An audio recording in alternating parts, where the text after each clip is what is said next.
Ibu Bapak sekalian, kalau kita melihat kepada kondisi industri kecil dan menengah di Indonesia,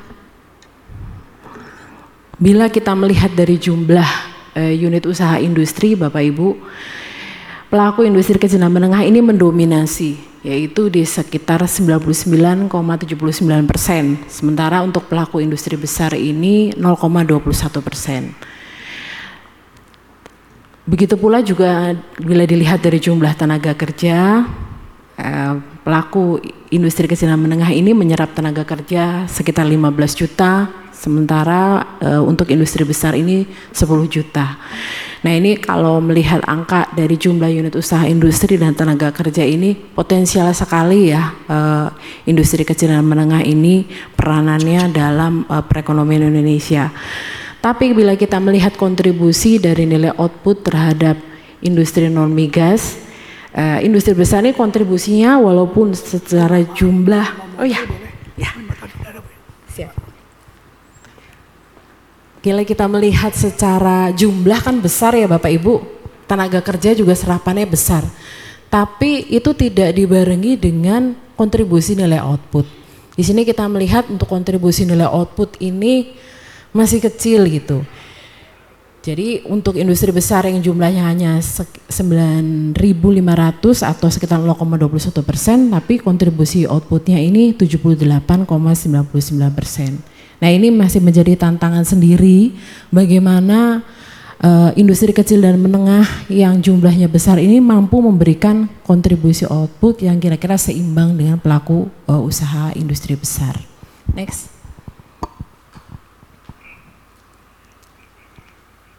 Nah, Bapak Ibu, kalau melihat kepada amanat di Undang-Undang Nomor 3 Tahun 2014 tentang perindustrian dan juga dari PP 29 Tahun 2018, kami di Direktorat Jenderal IKMA ini memiliki 3 ruang lingkup utama.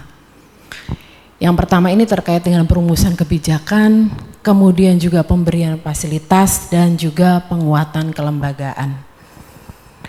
Nah, goalnya seperti apa? Goalnya tentunya adalah menciptakan para pelaku industri kecil dan menengah yang berdaya saing, masuk dalam penguatan struktur industri nasional, menghasilkan produk yang diekspor dan juga menciptakan kesempatan kerja. Program prioritas dari Dijen IKMA sendiri ini ada 2 program besar Bapak Ibu. Yang pertama adalah program peningkatan daya saing dalam rangka hilirisasi dan juga peningkatan nilai tambah. Lalu yang kedua, program penumbuhan wirausaha baru untuk penciptaan lapangan kerja produktif dan juga program kewirausahaan. Next. Nah, ini oh gitu, siap.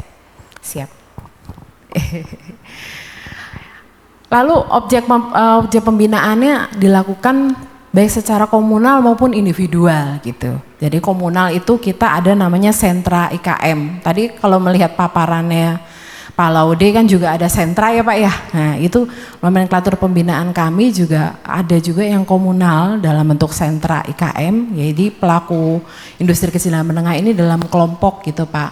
Dalam kelompok yang berada di area yang sama. Dan mereka ini punya karakteristik produk yang sama, membentuklah sentra. Nah, ini pembinaan dilakukan berbasis sentra maupun kepada individu para pelaku industri kecil dan menengah itu sendiri. Program-program kita apa saja? Mungkin kalau tadi Pak Laude promo, kami juga promo nih Pak. Kelihatannya mungkin nanti banyak yang bisa disinergikan dan juga mungkin Bapak Ibu sekalian, khususnya pelaku industri kecil dan menengah yang hadir di forum hari ini mungkin bisa tahu seperti apa program-programnya. Kita ada 6 program besar Pak. Yang pertama terkait dengan akses pembiayaan, kemudian juga akses sumber bahan baku atau bahan penolong. Karena ini juga memang menjadi salah satu permasalahan utama di pelaku industri kecil dan menengah ya terkait bahan baku. Khususnya mungkin kalau di sektor kami ya logam dan permesinan itu Pak. Lalu juga ada fasilitasi teknologi dan juga sarana dan prasarana produksi. Kemudian juga ada peningkatan kualitas produk dan juga keahlian SDM. Jadi kami juga melakukan pelatihan-pelatihan, pendampingan gitu kan Pak, bimbingan teknis dan juga sertifikasi baik produk maupun SDM. Lalu peningkatan akses pasar ini juga kita lakukan, terutama kan sekarang eranya sudah digital ya Bapak Ibu, digitalisasi, kita sudah mengarah untuk pemasaran ini bagaimana dilakukan secara online. Lalu yang juga tidak kalah penting terkait dengan perumusan kebijakan dan insentif. Nah, kebijakan-kebijakan ini terutama yang terkait dengan pendalaman struktur dan juga substitusi impor dan afirmasi yang memang khusus untuk menjawab kebutuhan pelaku usaha industri kecil dan menengah di lapangan permasalahannya. Next Mas.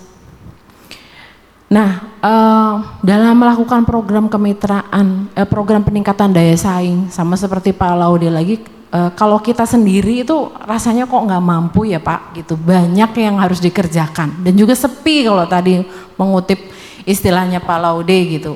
Jadi kita juga melakukan kolaborasi Pak, baik itu dengan kementerian lembaga lain maupun juga dengan pelaku usaha sektor industri besar gitu. Nah, pelaku usaha di sektor industri besar ini menjadi salah satu katalis Pak gitu, katalis untuk pengembangan dari pelaku industri kecil dan menengah ini melalui kemitraan gitu. Karena gini Pak, kalau kita melihat di lapangan pelaku usaha khususnya IKM ini kan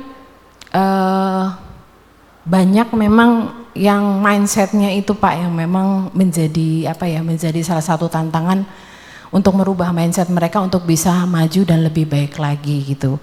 Nah biasanya dalam program pembinaan itu akan lebih mudah dan akan lebih apa ya, lebih masuk ke para pelaku usaha IKM itu apabila langsung terkait dengan nanti keuntungan kemudian order seperti itu. Maka kita biasa berkolaborasi dengan pelaku industri besar khususnya yang memang akan membeli atau mengorder produk-produk dari pelaku IKM gitu. Nah, dengan kemitraan ini kita membuka akses komunikasi yang selama ini industri besar itu sebenarnya butuh barang ini, tapi dia impor gitu kan ya. Tidak tahu kalau ada produsennya di dalam negeri. Dengan program kemitraan ini jadi terbuka akses komunikasinya dari pelaku industri besar, kementerian lembaga, BUMN butuhnya apa, kemudian pelaku IKM ini bisa menyiapkan apa, itu jalur komunikasinya dibuka. Membuka akses pasar, jadi melalui kemitraan ini pelaku IKM ini bisa memperkenalkan produknya ke pelaku industri besar, lalu juga memperkuat rantai pasok, karena memang PR kita kan juga terkait dengan pendalaman dan penguatan struktur industri ya.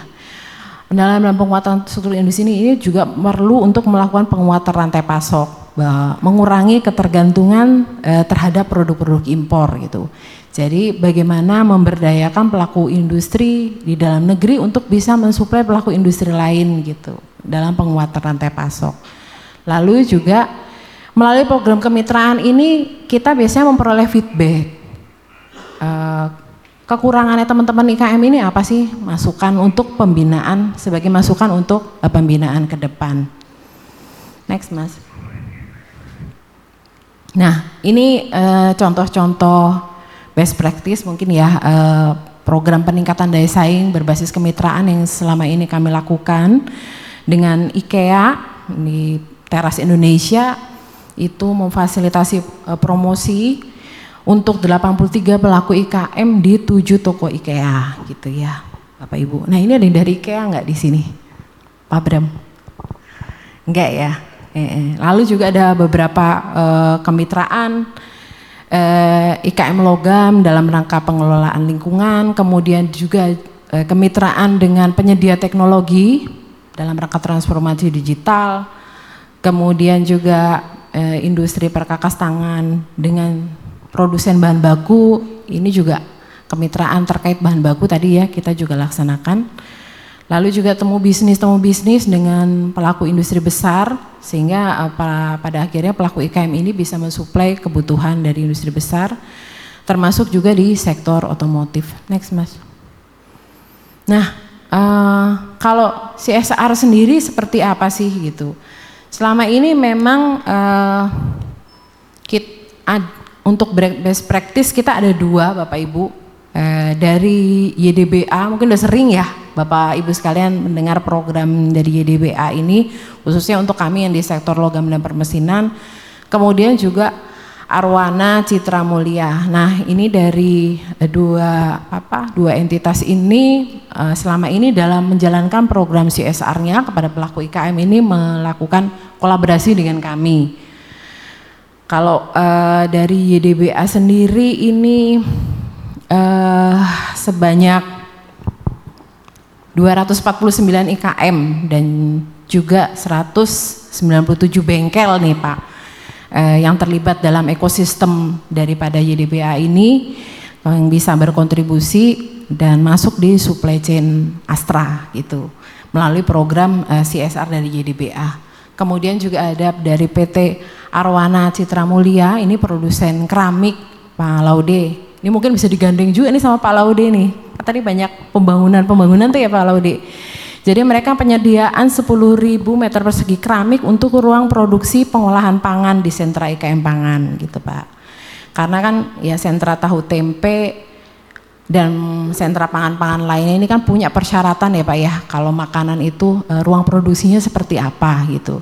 Di satu sisi PT Arwana ini mau menyalurkan CSR-nya Pak gitu untuk memberikan keramik untuk pembangunan ruang produksi. Nah ini sudah berjalan di saat ini di 5 kota, di 5 sentra IKM Pangan untuk membangun ruang produksi yang dimanfaatkan oleh 100 pelaku IKM Pangan.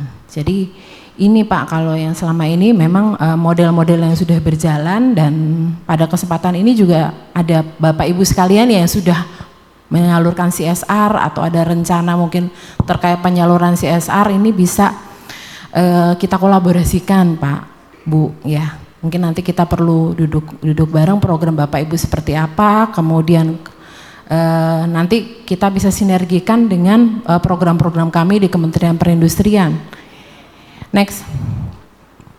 Nah ini yang sekarang juga berjalan ini dengan BUMN, dengan PT PLN, tentang pemanfaatan fly ash dan juga bottom ash untuk kegiatan IKM bahan bangunan. Nah ini kerjasama antara PLN UP Tanjung Awar-Awar dengan kelompok karya pemuda Semangke. Ini Bapak Ibu kolaborasinya yang memang sudah berjalan. Kedepannya CSR seperti apa sih yang kami harapkan? Kita tentunya fokus kolaborasinya CSR yang memang ditujukannya untuk pelaku industri kecil dan menengah yang mengarah ke usaha produktif, kemudian programnya ini bisa berdampak dan sustain gitu. Artinya kita ingin program ini kan berkelanjutan ya Bapak Ibu, long term gitu, tidak hanya situasional aja sekali project, 2 kali project gitu, seperti yang memang tadi dengan YDBA dan Arwana ini kan kita sifatnya jangka panjang dan multi years gitu, dan juga mampu memberikan multiplier effect. Ini mungkin karena kami di sektor logam dan permesinan, kita coba mengusulkan nih beberapa potensi bentuk kolaborasi yang terkait dengan sektor kami. Nah mungkin kalau Bapak Ibu di sini ada yang produsen elektronik gitu ya Bapak Ibu, ini bisa dikolaborasikan dengan binaan kami nih, khususnya yang di bidang servis AC, elektronik, HP, laptop ya, banyak juga elektronika rumah tangga yang lain gitu. Kan biasanya authorized service center gitu, itu kita bisa kolaborasikan. Kemudian juga terkait dengan sirkular ekonomi untuk pengelolaan limbah. Nah ini juga potensial sekali ya Bapak Ibu, bisa kita lakukan kolaborasi terkait dengan program CSR ini. Itu mungkin Ibu Bapak sekalian yang dapat kami sampaikan. Tentunya kita berharap, kami berharap apa yang kita lakukan ini tidak hanya sampai di ruangan ini saja gitu ya Pak Bram ya, Pak Laude, dan juga Bapak Ibu sekalian, khususnya para pelaku usaha yang memang ingin menyalurkan CSR. Kami siap Bapak Ibu dengan database pelaku IKM, kemudian juga kebutuhannya seperti apa gitu. mungkin kita membuka ruang diskusi dan juga kolaborasi ke depan, baik mungkin nanti di Jembatani Economics gitu ya, atau kita mau langsung B2B juga boleh, tapi mungkin kayak lebih afdol kalau di Jembatani Pak Bram kali ya. Jadi supaya memang sinergi dan kolaborasi ini berjalan gitu Pak Laude gitu, karena selama ini kelihatannya mungkin belum kali ya Pak kita dengan Kemenperin untuk terkait CSR yang di-host oleh The Economics ini. Itu mungkin dari kami, saya akhiri, selamat pagi dan terima kasih. Terima kasih Ibu. Izin untuk tetap di atas panggung, ada kenang-kenangan yang akan disampaikan langsung oleh Bapak Bram S. Putro. Kami persilahkan kepada founder dan CEO dari The Economics, Bapak Bram S. Putro, untuk memberikan kenang-kenangan kepada perwakilan dari Kementerian Perindustrian Republik Indonesia yang telah menyampaikan pemaparan hari ini mengenai transformasi CSR untuk ketahanan dan daya saing IKM di era keberlanjutan atau di era berlanjutan ya. Dan tentunya terbuka juga peluang untuk berkolaborasi.